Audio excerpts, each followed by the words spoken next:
So my name is Diane Nuteau. I am the founder and director of a creative brainstorming, which is actually a startup. And what I do is I facilitate workshops to enhance intellectual collective intelligence, actually, in organizations. Wow, that's amazing. Thank you. And can you tell us more about your job? How was it being a founder and what exactly you do in your company? Sure. So what I actually do is I accelerate projects within organizations. Mhm. Let's imagine that you are an entrepreneur, you have your own business, you have this amazing vision for where you want to bring your business to. You know what direction you want to get into, but then this is pretty clear in your mind, but then you have limited knowledge in interpersonal communication skills. So Mm, then you have a bit of a difficulty to explain what you want to do to your team, to your employees. right. So we have a bit of a problem or a challenge there, right? Yeah.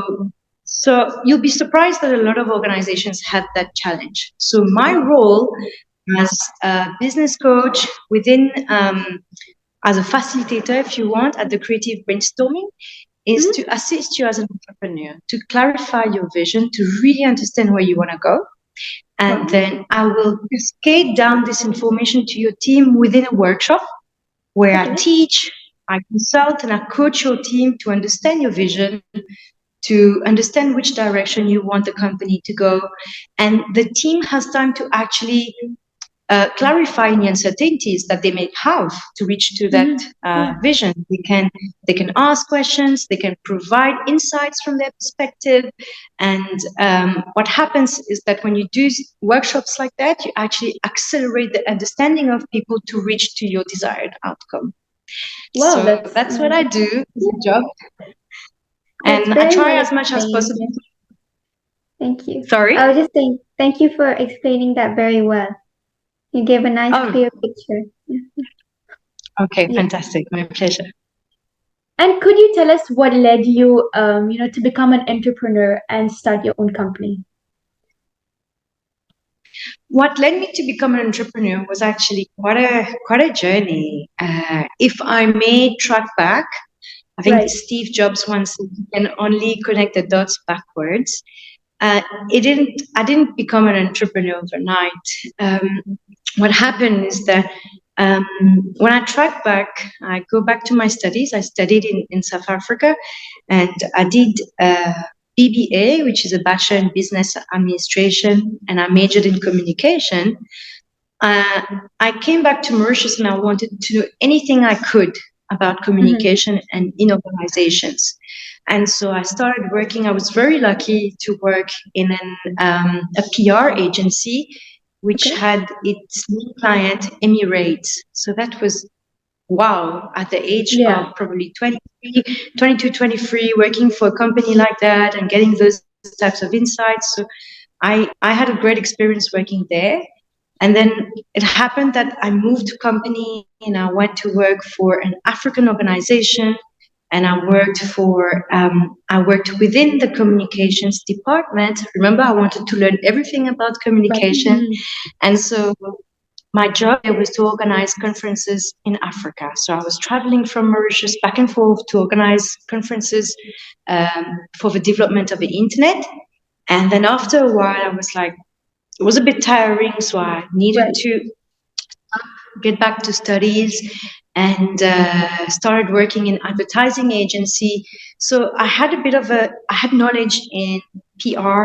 I managed to get Hmm. knowledge within corporate organization. I managed to get uh, knowledge while working for advertising agencies. Then I'm like, hey, let me just work for myself. I have 10 years experience now. Let me just do it on my own. This is what I did. I started Wow. as a communications consultant, but wait for it. I actually failed the first time. Mm. Oh, oh, wow. I failed the first time, and I failed the first time because I didn't have a vision. I didn't have a direction. I have I had limited knowledge of the market at that specific time, and I realized that there were consultants out there who were more knowledgeable than me. There were consultants out there who had more experience. And it was difficult for organizations to trust me. And so my bank account told me, hey, you have to go back to work. And so that's what I did. I had to go back to work. But then I worked for 2 months in a digital agency, and I told myself, no, what I really, really, really want is to be an entrepreneur. I resigned and I started all over again. But this time, I really wanted to know what I wanted in life. Who am I really? With whom do I really want to work? And what do I actually want to do? Right. And so having these questions in mind, that process took me 8 to 9 months to clarify. And within that time, I was lucky enough to be introduced to meta coaching.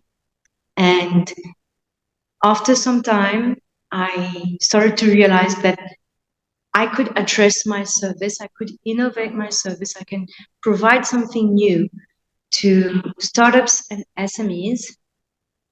Having a workshop where we could accelerate their project using teaching, coaching, and consultancy, and helping them grow. And so this is what I did. But when I actually created that concept, I was full of doubts, and it didn't happen like that. I was like, are people going to adhere to it? Does it really make sense? You know, you're full of doubt at that. When you create something new, you're full of doubt. So this is when I thought maybe I could just pitch my idea, my concept to competitors, business competitions out there, be it in Mauritius and in Africa. And I did. And I was very surprised that I won some of those competitions. So that actually gave me more credibility, it gave me more confidence in my skills. And today, after 5 years, I've been running a lot of creative brainstorming workshops with startups, SMEs, and bigger organizations. Oh, wow, that is so incredible. And it's so nice to see how you picked up again, even after you failed the first time and you learned from your mistakes. And then you realized what you actually wanted and figured out a way to get to your goal. And then you didn't let that stop you from getting there. It's amazing. Thank you. And could you tell us what you like the most about what you do? So what I like the most about what I do is I get to meet very, very, very interesting people. My job is very creative. It's very around business and strategy. But bottom line, I deal with a lot of people. And it's always a new challenge. It's always meeting a new team. It's very, very interesting. It's very challenging in a way as well, but I kind of like it. Yeah. Wow, that's incredible. Yeah, that's really nice. I mean, meeting people who have great skills and who are also very different from you is always nice. Wow. And could you tell us how COVID affected what you do? Oh, COVID affected me like big time. When I started my startup, I really wanted to organize workshops away from technology, putting your phone away, putting your laptop away, so that you can be human-centered and really looking at the person, listening to the person, understanding what the person is going through, having that type of empathy, and really using the space around us to work. You'll see in my office, I have like a lot of notes all around. So when I have workshops, people are moving around or playing around with balls, with cards. We laugh and we have fun, but we're also thinking. But during COVID, everybody was at home, so I couldn't do my workshops anymore. And I could have done my workshops online, but it wouldn't have the same effect.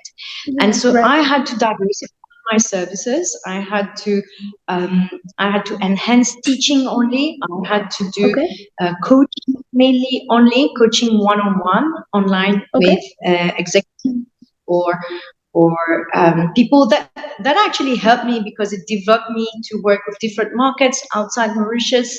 So that was interesting. So be agile and you have to learn. If you can't do what you had initially planned, you have to find new solutions to actually generate income. Yeah.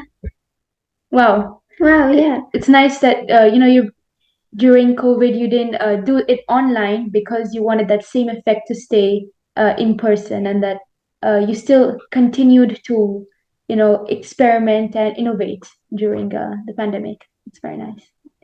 And finally, can you tell us what your advice to kids is? Oh, okay. Well, my advice to kids, and here when I mean kids, I think your audience, from what we discussed earlier on, is from 13 to 18 years old. Yeah. So my advice to kids would be dare to be different. Dare to be different. What I mean by that is you have a unique set of skills as a human being. Your unique strengths, your unique weaknesses, your unique talents.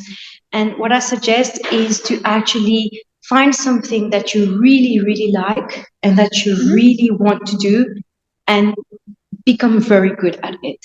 See what you want to bring to the table and become very, very good at it. If you want to be a makeup artist, be a makeup artist. Do whatever you want to do. Love what you do and become very good at it. So that people would want to come and see you. People will want to come and have coffee with you. People want to have to try what you're proposing. Do something that you love and dare to be different. And as much as possible, try to work on your sense of self to become kind, loving, human being towards others, to have positive impact. That's a long advice. I hope they can get it. But bottom line, dare to be different, dare to be kind, and dare to have positive impact.